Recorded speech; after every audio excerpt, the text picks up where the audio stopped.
You know, there's some guns out there that are absolutely ridiculous purchases, and then there's others out there that are actually really good buys, reliable, cost effective. Then there's a group of guns that sits right there in the middle.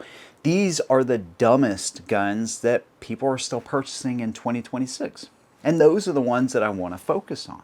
Now, what makes these collective 7 guns so ridiculous to still be buying is the comps, right? When you look at comparable guns, there's just firearms that do the job so much better. In some of these cases, a heck of a lot cheaper, and really all you're buying is hype. Would it be beneficial for me to come out here and tell you, every single gun I review is absolutely fantastic in order or in hopes that, all these companies will work with me?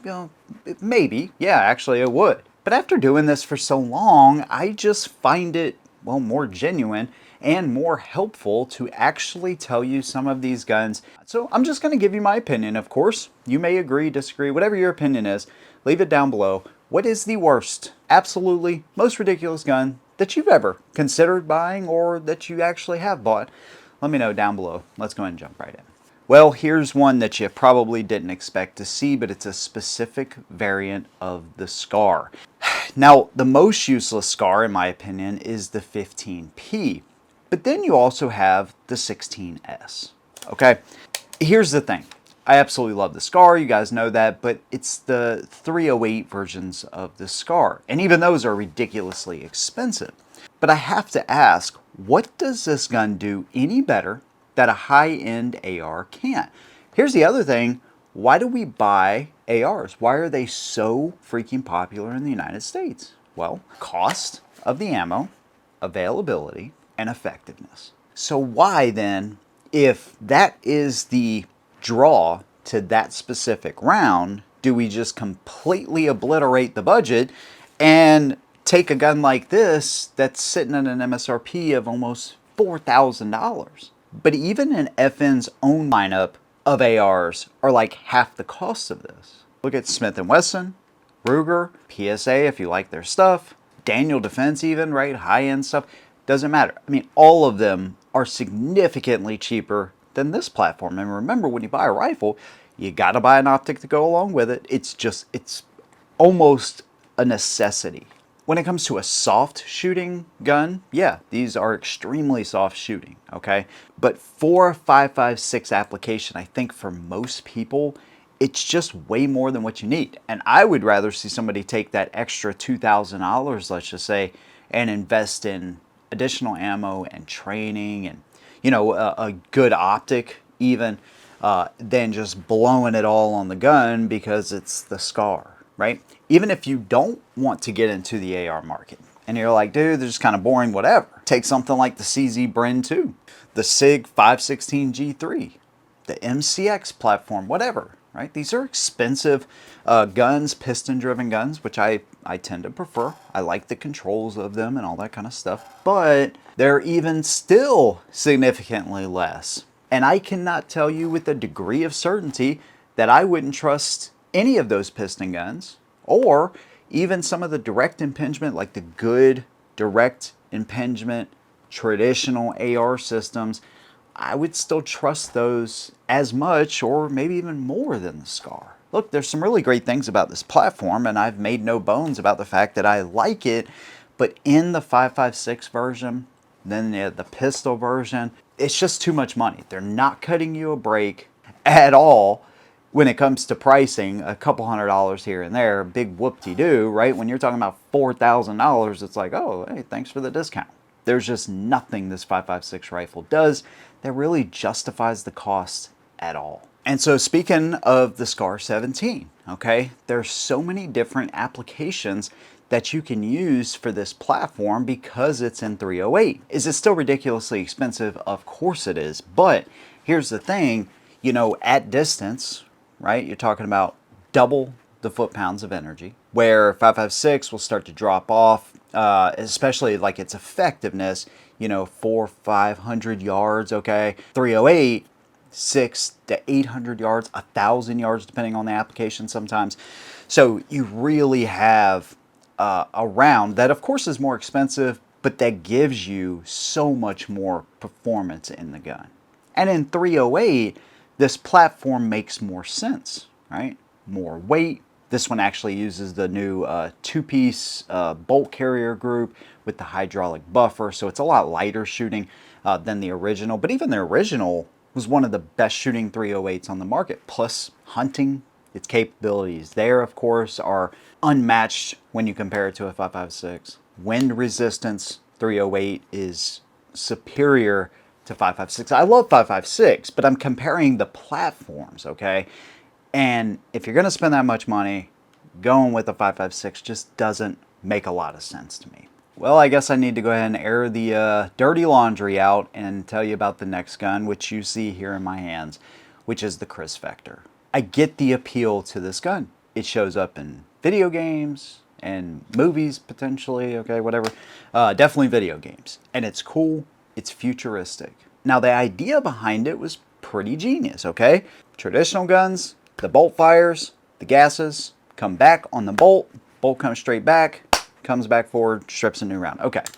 On this, it has such a wild shape because essentially the initial process works the same way. The bolt comes back just a little bit, and then it actually has like this linkage system. It's their Super V system. So all the energy goes downwards as opposed to straight back. And it was supposed to make, you know, like 45 specifically comfortable to shoot during sustained full auto fire. But here's what I found. Well, most civilian models out there, like 99% of the ones that people own, are actually semi-auto. So you don't really gain all the benefits from it, and it's not like you don't get any recoil from the gun, because you certainly still do. The other thing is the complexity in the gun. It's just over-engineered for what we're talking about here. The other thing with this gun is it's extremely heavy for what it is. Without the magazine, it's 7 pounds, 12 ounces. So you're over 8 pounds before you even load up a single round in this. For 45. Now, I love 45 as much as anybody, but there is no reason you should have 8 pounds worth of gun in a pistol with a brace on it, and you're talking about rifle weight. It's just extremely unnecessary. These things go for like, you know, $1,000 without the brace now. They're still pretty freaking pricey too. The other thing with this gun that I find that's interesting, and this is just my problem, so I just want to make that clear, but it does kind of naturally want you to hold the gun right there, just in that part where the lower receiver kind of drops down. So even though like this one has a hand stop up front, which makes total sense, but in this case, it just makes so much sense to put your support hand right there. But when you do that and the bolt locks back on that final round, the bolt release will then pop up, and it tends to pinch your hand really bad. It'll catch you off guard. It's not like, oh my God, you know, my hand's falling off, but it's still uncomfortable. And I didn't even really find that I enjoyed shooting this gun. I honest to God, I think we took it out the one time, and I was like, oh, you know, it's kind of cool. I did the review, and I was like, yeah, it's kind of cool. But then it just sits there. It's too expensive to really just throw in a truck and leave it there. It's not even that capable for a truck gun, in my opinion. It's no more capable than a rifle. Hell, I'll take the FPC over that. This gun has a ridiculous optic on it, by the way. I can't believe it even still works. You faintly see the little red dot. This is the Holosun. Let's see. This is the 402C. I bought this originally for the X95 back in the day. Okay, but regardless, this is like 6 pounds, right? I have 2 additional magazines in the stock. The freaking thing folds up, right? And it comes in at like half the cost of the Kriss Vector. And it's threaded, by the way. Yeah, it's a 9mm, but 9mm is super effective, and I got a heck of a lot more rounds here on tap. To me, a gun like this makes so much sense. PCCs, specific ones, you can waste so much money in them, and their capabilities, they're just so limited that I think I need to make a video dedicated on good and bad PCCs, because those two are perfect examples of the good and the bad. Well, speaking of ridiculous guns that people still buy, and yeah, I guess I'm one of them, this was years ago though, is the Uzi Pro. Believe it or not, the Uzi was originally designed in like 1950, adopted in 51, went into full production in 54.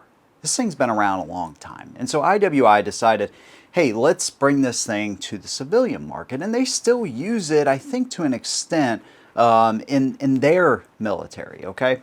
Even though they've gotten away from it in large part. And there's a reason. Now, here's one thing that doesn't hold this PDW back, and that is weight, right? Okay, it's still 3 pounds 6 ounces. For what it is, it's still heavy, but they did some things for the American market to make it more viable, mainly being they moved the charging handle from the top to the side so you can have this addition of a Picatinny rail on top. Okay, great. You have adjustable sights. One of the coolest features on this one too, by the way, it does have a threaded barrel, but you can simply remove the 4.5-inch barrel just like that. That's actually pretty cool. It uses a wraparound design bolt, which is interesting, straight blowback design. And of course, the magazine is in the pistol grip. So you keep an overall short design. And with the brace, right, these things actually can serve a purpose, but when you're talking about effective range, it just is super limited, right? Where you have guns, and this is kind of my opinion too, if you take something like the MP5 or the MPX Copperhead or even the Strybog, you take on a little bit more weight and a little bit more size, but you also get a gun that's a little bit more usable too. A little bit more effective distance, easier to kind of maneuver. This one you got to be really careful too. Look how close my support hand is to the business side of this gun. It's like uncomfortably close. And for the effective range and what I would personally use this gun for, I just think there's much better options. By the way, this one here specifically is discontinued now. But when these came out of the gate, they were like $1,300. They were still selling for over $1,000 by the time they discontinued them. The coolest part about this gun is, well, the fact that Chuck Norris used one in Walker Texas Ranger.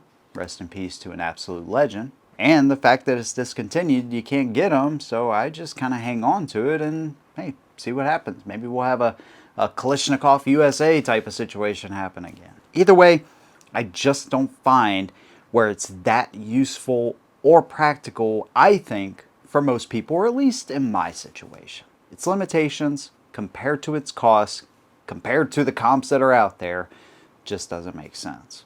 Well, here's a gun that time has not been so kind to, and that is the Sig 938. Do you know how much these guns still go for to this day? 800, 900, maybe more than that. This is an expensive and very limited capacity gun, but at the time, I know what Sig was trying to do. This was a time where a premium option really wasn't there, and this is basically around the start of single stack polymer frame carry guns starting to take over. This gun specifically, the 938, came out SHOT Show, what was that, 2012. The 238, which is the 380 version, was already out since like 09. So they wanted to capitalize, give people 9mm for this option. Okay. Back then, you had, you know, like the LC9, the PPS, the CAR PM9, okay, and some other options out there. But the Shield really kind of took over that market. But there wasn't really a premium carry gun like this. Plus, they took, you know, a 1911 style gun and let's shrink it down. So traditionally, with a 1911 especially, you're going to get a better trigger, a lighter trigger. Of course, you can carry this cocked and locked. It's really the only way to carry a gun like this. Premium materials, steel frame. It's smaller, or aluminum frame, but it's smaller. It's going to help suck up a little bit of that recoil, of course, because the smaller the gun traditionally, the more recoil you're going to feel. So there were some good ideas behind it, but man, this thing is aged poorly. Now, the P365, your Glock 43s, your Glock 42s, your M&P Shields, your Springfield Hellcats, right? There's the options and then the premium options of those options. Sig, I don't even know how many P365s they have now. Smith & Wesson, same thing with the Shield. And then you have the 938, right? Those guns are rocking 10, 11, 12, 13 rounds. This one, 7 rounds. Oh yeah, and by the way, it's more expensive than almost all of those variants I just talked about. It's about the same price as the most expensive variants of those variants I just talked about. And you almost have to use the manual safety. It's not really a choice on this gun unless you carry it without one in the chamber, which I've talked about before. It's not a great idea for real life self-defense scenarios. There's just too many good options out there. I'll be honest with you, this is the Spartan 2, and it's just another one of those guns I just kind of keep around because it's cool. But is it super practical? Would I ever recommend this gun to anybody today? No, I probably wouldn't even recommended it after the Shield came out, to be totally honest with you. It's just not a great option, but they continue to make them, so that means people are still buying them for some reason. If only we could see the future. That's kind of the whole idea about this gun and why it's so ridiculous now, but it once was not, right? And that's the SKS, and I guess you could put almost all milsurps in this category, right? You look at Mosin Nagants, your cars, even your G43s, Lugers, which have always been relatively expensive, but not near what they are now. You know, anybody that loves history and guns, it's where two worlds meet, and you can look at the gun, you can kind of, you know, fantasize a little bit about where this gun's been, what has it seen, if it could only, you know, tell a story. In a lot of ways, milsurps do tell a story. You're just trying to fit that story together. You're trying to piece it together. And the SKS specifically is one of those guns that is fantastic in a lot of different ways, right? It brought 7.62 by 39, kind of on a global scale, along with the AK. It's the predecessor to the AK, of course, but uses a fantastic round, a lot of great features to it, super reliable, 10 round internal magazine, and this is the gun you'll hear about. You know, you could get them for, you know, 79 bucks, right? From the 80s all the way to the like 2000s almost. It was a gun that was super effective, and while it has some limitations because of its age, a ton of people would just take these things and sporterize them. So it was huge for collectors. It was huge for people that just wanted a practical option they could take to the range, small game hunting potentially, or even modernize it to your heart's desire. All for under 100 bucks. Well, now you would be hard pressed to find a Russian variant of an SKS for under $1,000. Now again, prices can vary wildly depending on where you are and who you talk to and where you go. But speaking in general terms, these things are 8 to 10 times the amount they once were just like 20 years ago. And it's kind of crazy because most of the history of this rifle, since they've been imported, they've been super cheap.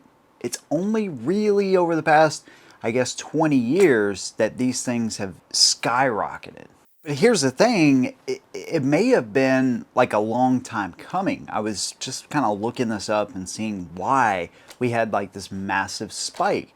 And some people seem to think, and this kind of makes sense to me too, is you almost have like this false pricing right out of the gate. So you get all these imports and you get a bunch of guns or any kind of item in, and you have this surplus just dump, right? Gets dropped everywhere, and the supply seems never ending, and so you can sell them for super cheap.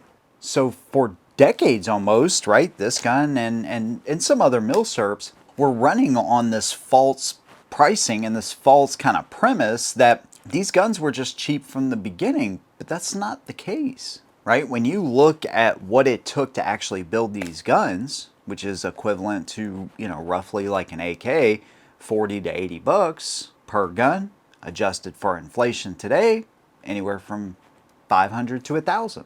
So now you have basically a whole generation of gun owners, including myself really, because I wasn't in it back in the early 2000s, right?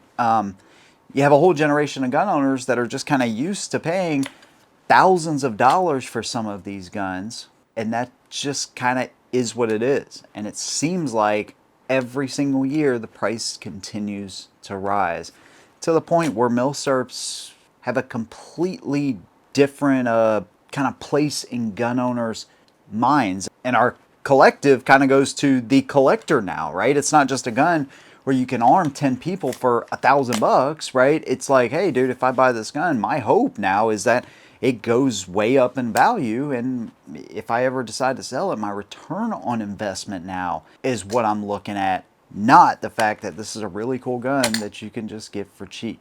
Kind of sucks, but that's what it is. Well, here's one that I don't really have to show you, and I think that's part of the problem. I recently took the Walther PDP out of the safe for the first time last year, and I just instantly remembered how good that gun is. I can't for the life understand why they've niched down to, just PDPs, which they've expanded a lot, right? They discontinued the PPK for a while for modernization. Okay, so I expect that'll be coming back, but there's just nothing new from Walther that's really exciting, right? The PDP is a fine gun, right? The PPQ was fantastic, right? The original PPS and then the M2 version of the PPS, it was like, dude, Walther knows how to make great guns. But it seems kind of like this, hey, let's just hone in on the PDP, make 1,000 variants of it and call it good. Now look, Glock does the same exact thing, okay? So don't think that this is just like me throwing shade at one specific company. I love what Walther does. That's why I want to see more from them. Now look, they have engineers and people that are in finance, and they're looking at everything that's going on. There's certain police departments that adopt the PDP, so it's not like they're going under. At least I don't think so. I certainly hope not. But it just seems like with a company with their skills and the guns that they have put out, why not expand it more? I'm not saying they have to, throw a million different guns at the wall and hopefully something sticks. And I'm certainly not advocating for them to come out with all these great concepts, but then never actually deliver them either. I'm simply asking, hey, what about a new version of the PPS to compete with the others? Maybe they think the market is too saturated and they don't really need to enter it now. But man, seeing what they've done with the pistols that they focus on tells me they got some great engineers and we could have some banger products if they expanded the lineup. Now, maybe there is a certain amount of, not really friction, but chain of command they have to go through because guns are made in Germany and then imported. I'm not certain on that. But man, I wish we could just see something more from Walther. I assume the PDP is doing great for them, and I'm happy for that, but it's not like they carry a ton of different contracts, so I'm really not sure, man. I'd just like to see something new from them. And the last gun I want to talk about is not the one I'm holding. This is a 1022, one of the best guns you can ever buy, almost for anybody, but it's a close enough representation, and it's been so long since I've shot one of these guns that I simply don't have one anymore, and I haven't in a long time, and that is the Ruger Mini 14. Now, these came out in the early 70s. They were kind of an answer to a growing AR-15 market. Lightweight, Garand style action, scaled way down, of course. 223, 556, 300 blackout, 7.62 by 39, all the most popular calibers, and they've been extremely popular even with some of the issues that they've had in the past. One of the main ones being is when the barrels would actually heat up, the accuracy would pretty much go out the window. There's even a warning in some of the early ones that the barrel would heat up to such an extent that you could have cook-off and all kinds of kind of ugly things.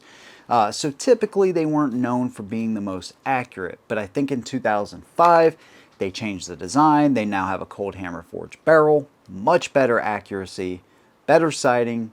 A lot of them come with like integrated rails or scope rings. They're drilled and tapped.